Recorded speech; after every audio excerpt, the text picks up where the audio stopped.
নমস্কার, রান্না বাই রত্নাতে আজকে আপনাদের সকলকে স্বাগতম।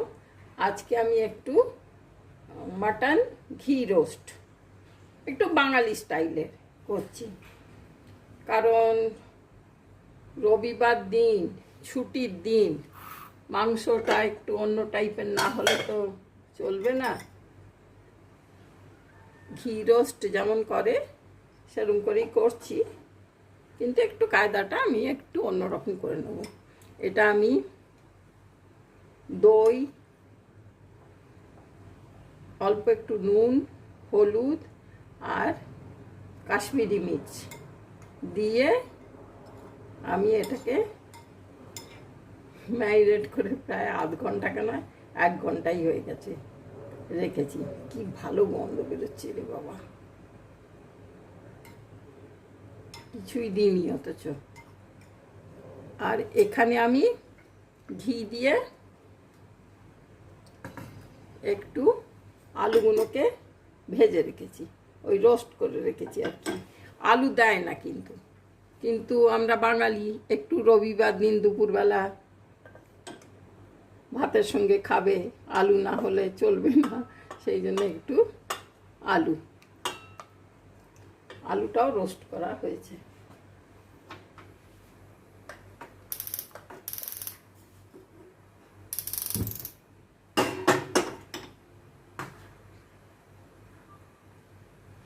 আর এটা তো দেখে মনে হচ্ছে রোগান জোশ হয়ে গেছে একদম, যা অবস্থা।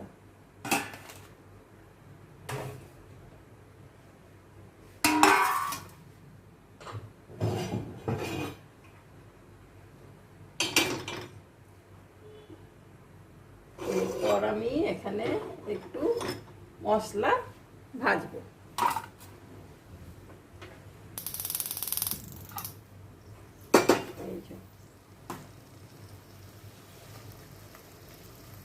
এতে দুটো তেজপাতা, দুটো এগুলো দিয়েছি, কি বলে ঝড় উঠছে বাইরে, দেগি মির্চ আর একটু ধনে। আর আমি আপনাদের ঘি রোস্ট আগেও চিকেন ঘি রোস্ট দেখিয়েছি, তাতে আমি জিরে দিই, জিরের বদলে সেখানে আমি একটু মেথি ইউজ করেছি, ওরা মেথি ইউজও করে। তো জিরেটা আমরা একটু বাঙালি স্টাইলে দিচ্ছি, জিরে মরিচ। বাঙালি বলুন, বিহারি বলুন, জিরে মরিচ বাটা দেওয়া একটা অন্য জিনিস। আর ধনে, জিরে এগুলো সব একটু রোস্ট করে নেবো।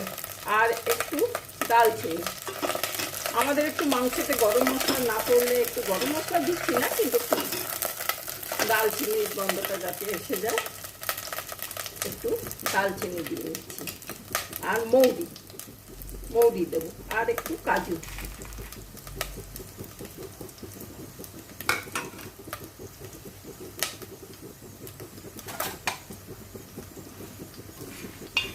একটু রোস্ট করে এতে আমি কাশ্মীরি মির্চ যেরকম দিয়েছি সেরকম দু চামচ আমাদের লাল লঙ্কাও দিয়েছি। আর হলুদ, লাল লঙ্কা, কাশ্মীরি মির্চ, নুন আর কি দিলাম,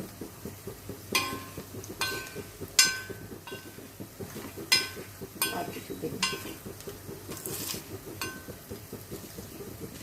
দই, আসল জিনিসটাই ভুলে যাচ্ছি, দই। এটা একটু ভাজা গন্ধ হচ্ছে, এরপর আমি এটাকে গুঁড়োবো।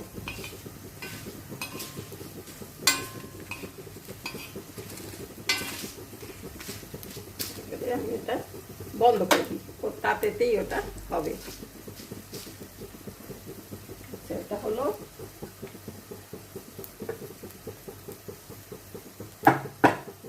এখানে আমি দুটো পেঁয়াজ চপ করে রেখেছি, তো দুটো পেঁয়াজের মধ্যে আমি দুটো কাঁচা লঙ্কা দিয়েছি। এই লঙ্কাগুলো কিন্তু নিজের থেকে অ্যাড করছি। আমি ব্যাঙ্গালোরে গিয়ে খেয়েছি, উডুপি গেছিলাম, উডুপির থেকে আমরা ম্যাঙ্গালোর গেলাম। তো এত লঙ্কা ঝাল ঝাল করে না ওরা কিন্তু খুব ঝাল খায়, কিন্তু করেনি, রংটাই লাল। এই আলুটাকে আমি বেশ ভাজা ভাজা ঘি দিয়ে করে দিয়েছি।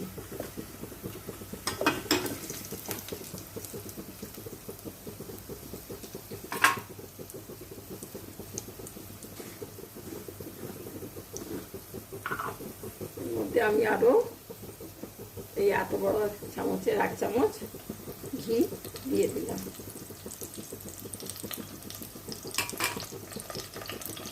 আগে ঘি দেওয়া ছিল, আচ্ছা, মানে এই এত বড় চামচে বেশ উপচি করে।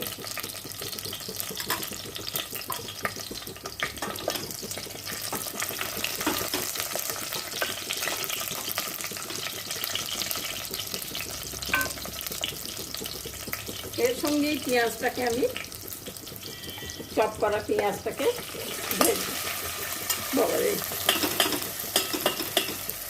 ভেজে নেব।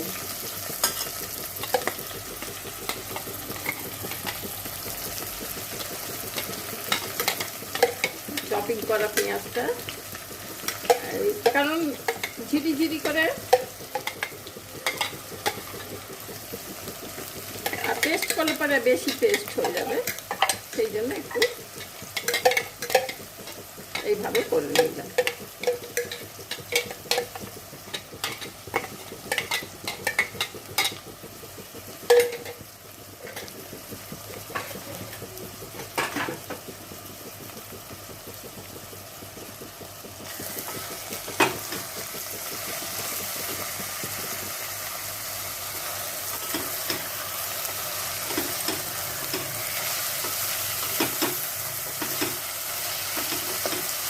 আর আলুটার সঙ্গে এই জন্য ভাজছি, আলুটা ভেজেছি আর এর সঙ্গে একটু পেঁয়াজ আর রসুন, 4 কোয়া পেঁয়াজ, লঙ্কা আর 4 কোয়া রসুন। 4 কোয়া মানে বেশ বড় বড় কোয়াগুলো, বড় দানা, একটু ছোট শেষ হয়ে গেছে।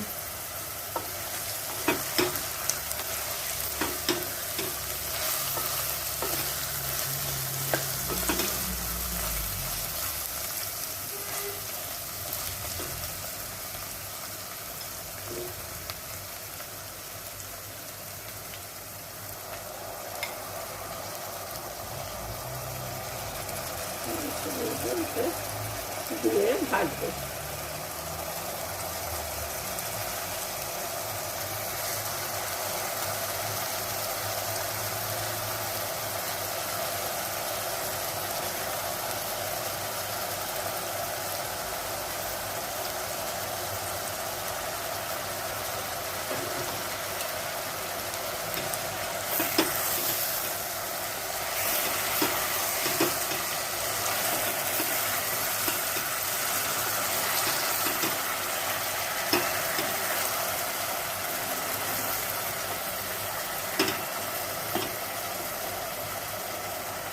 ভাজা হোক, একটু বেশি আবার যে ভাজা আসবে 2 চামচ করে করে আমি ঝোলগুলো ওই রোগানগুলো বলুন বা সরবা বলুন ওইগুলো দিতে থাকবো, না দিলে মাংসটা সেদ্ধ হতে মুশকিল হবে।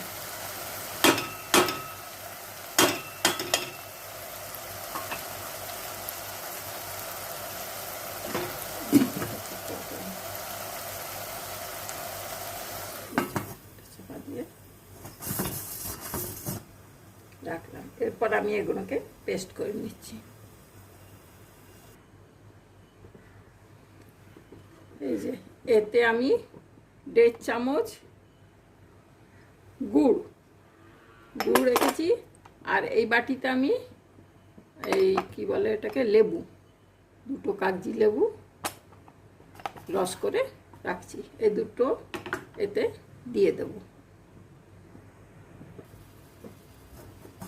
ভালো মন্দ বেরোচ্ছে, ঢাকাটা খুললাম একটু।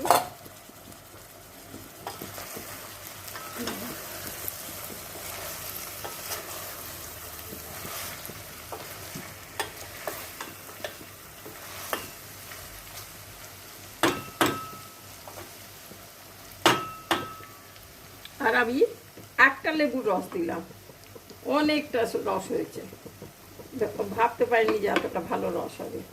আর একটু কারি পাত্তা দেবো, কটা কারি পাত্তা ফোড়নে এখনই দিয়ে দিচ্ছি।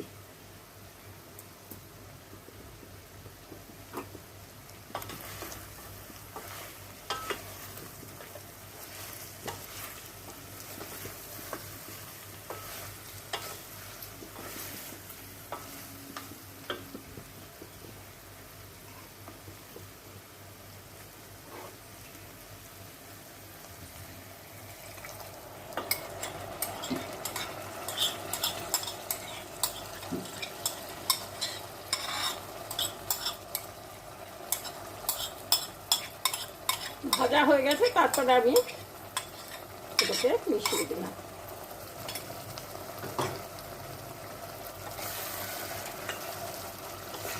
কি সুন্দর কালার হয়েছে।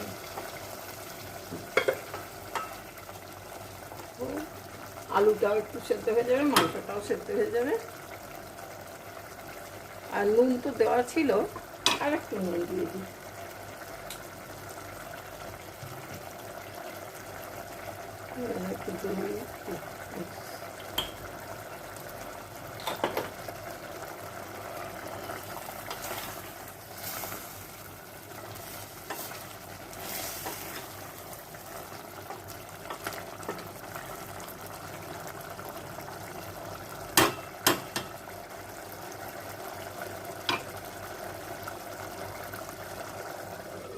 বন্ধ করে রাখি একটু।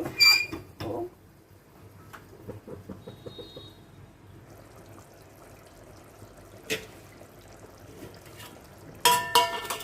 এই যে ভাজা মশলা গুঁড়োনো হয়ে গেল, কি ভালো গন্ধ বেরোচ্ছে, সুন্দর। তো আমি তার মধ্যে আদা বাটা না দিয়ে আমি 1 চামচ এর মধ্যে সঁট মিশিয়ে দিচ্ছি।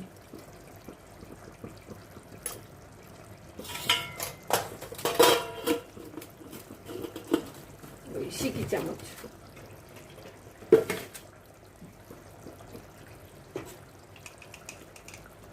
এই যে এই মশলার চেহারা। এরপর আমি এই মশলাটা পুরোটাই দিয়ে দেবো।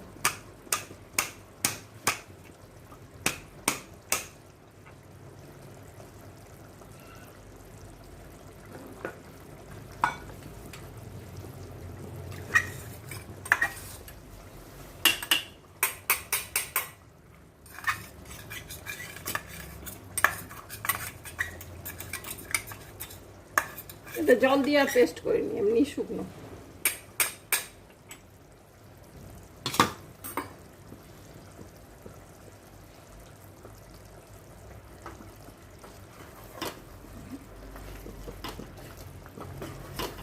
বাপরে,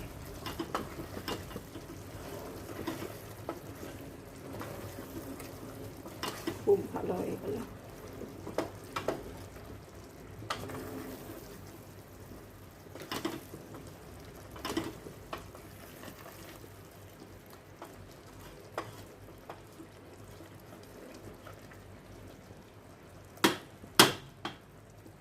এর মধ্যে আমি লেবুর রসটা, কারণ আলু সেদ্ধ হয়ে গেছে, মাটনও প্রায় সেদ্ধই হয়েই গেছে, খুব কচি মাংসই ছিল।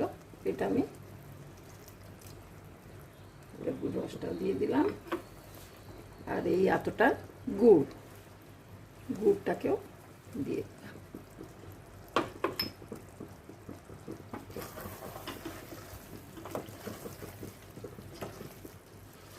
রুটি দিয়ে, ভাত দিয়ে, নান দিয়ে, যা দিয়ে ইচ্ছে খেতে খাবেন, খুব ভালো লাগবে।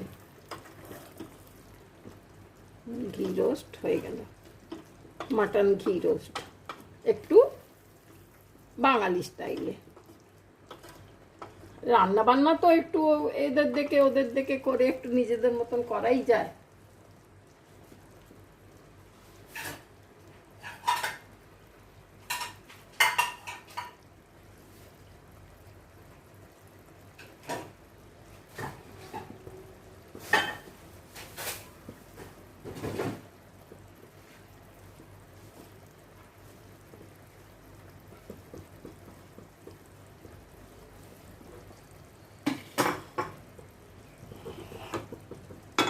আপনারা করে দেখবেন, যা ভালো গন্ধ বেরোচ্ছে না, বলার কথা না।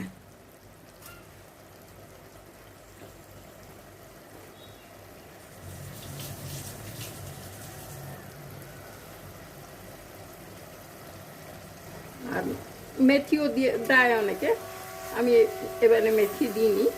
তো মেথি না দিয়ে আপনারা একটু ওপর থেকে কাসুরি মেথিও দিয়ে দিতে পারেন। আমি যেহেতু কারি পাতা দিচ্ছি, কাসুরি মেথি আর দিচ্ছি না।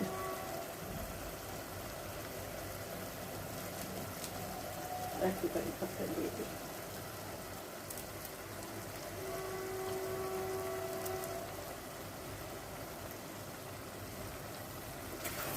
ম্যাঙ্গালোরের এটা খুব চালু, খুব ফেমাস ডিশ।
মানে কোথাও কোথাকার কিছু কিছু যেমন ফেমাস হয়, যেমন রাজস্থানের লাল মাছ, তো সেরকম এটাও। যেমন চিকেন চেটিনাট, চেটিনাটের জন্য ফেমাস। চেটিনাটের আমি কি বলে ওটাকে, ফিশ চেটিনাট একদিন দেখিয়েছি আপনাদের। আমি এবারে চিকেন চেটিনাটও একদিন দেখাবো, খুব ভালো হয় খেতে।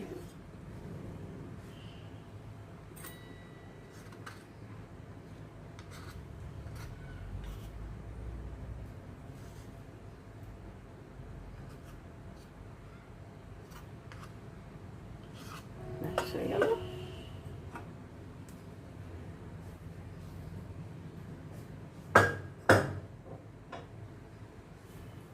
আশা করি আপনাদের ভালো লাগছে দেখতে।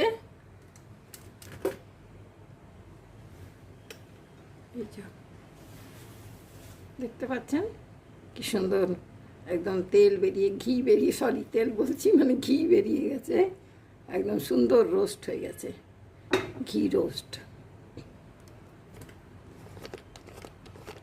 করে দেখবেন, বাড়িতে সবাই একবারে বাহ বাহ হয়ে যাবে খুশিতে খেয়ে। বাচ্চারা তো হবেই, বড়রাও। এটা খুব ঝটপট রান্নাটা হয়ে যায়, আপনারা চটপট করে করে দেবেন। ঠিক আছে ভাই, তাহলে আজকে এখানেই আসি। থ্যাংক ইউ, নমস্কার, ভালো থাকবেন।